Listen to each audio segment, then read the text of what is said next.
J'accuse les représentations. Me souhaiter plutôt artiste dans un bordel plutôt qu'avocat, ça sonne comme de la provocation.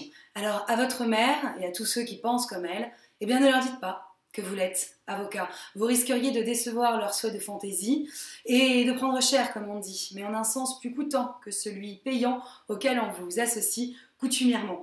Car c'est sans appel à travers cette sentence que les représentations et les préjugés prononcent leur sentence. Bienvenue avec Sartre dans l'enfer des représentations. Procès à charge et même condamnation. Sans procès, l'enfer, c'est les autres. Pas que toi, maman, mais tous ceux qui, avec toi, jugent et jurent sur les juristes. T'es avocat, c'est ça? Donc, rigide comme une tringle à rideau, clair comme de l'eau trouble, protocolaire, procédurier, à la barre coupable de vanité, accro à l'argent, rien que ça. Faites que le crime paye et devenez avocat, écrivait Will Rogers, acteur, producteur et mort à Pointe-Barreau. Coïncidence? Je ne crois pas. Outrance en tout cas, défendre des escrocs, des criminels, mais t'as pas honte, voyons? Bah non. Voici que vous incrimine votre mère, votre propre mère et tous ceux qui vous entourent et vous pousse donc à réfléchir. Mais pourquoi t'as cette image, Momie? Et pourquoi certains ont cette image de la profession? Aussi, pour lui réfléchir, leur répondre. Mieux vaut donc réfléchir à ce que vous allez leur dire. Tout d'abord, maman, merci. Merci pour ta franchise, mais je serais tentée de t'inviter à t'affranchir de la servitude que tu voues probablement, et ce malgré toi, à tes propres représentations et préjugés. Prétentieux, tu dis? Stoïque, vous reprenez.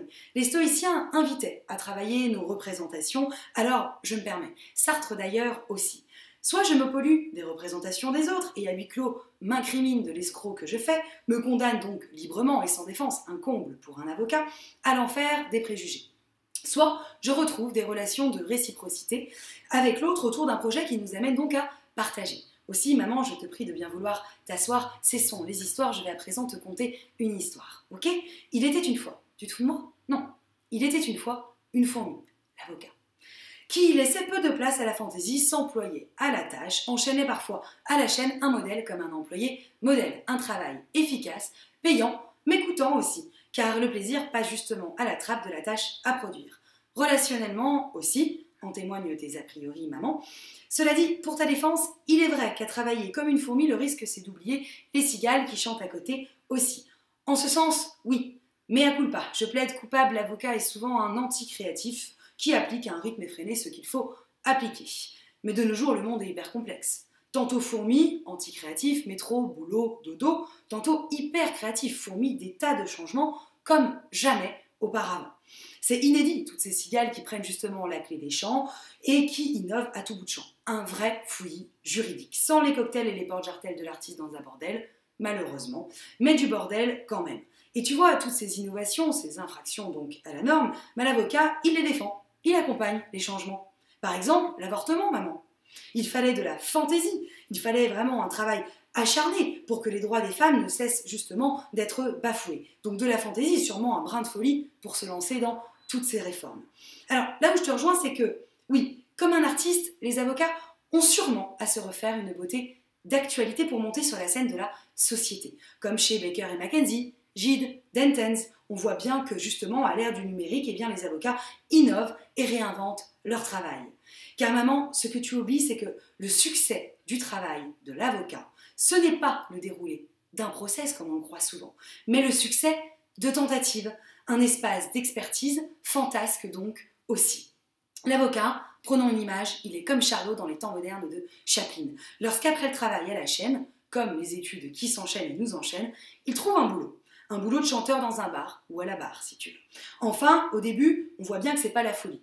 Il est soumis à suivre la procédure à la lettre, à chanter les paroles imposées par son propre patron. Artiste, tu dis non. On voit bien que c'est plutôt une fourmi ici.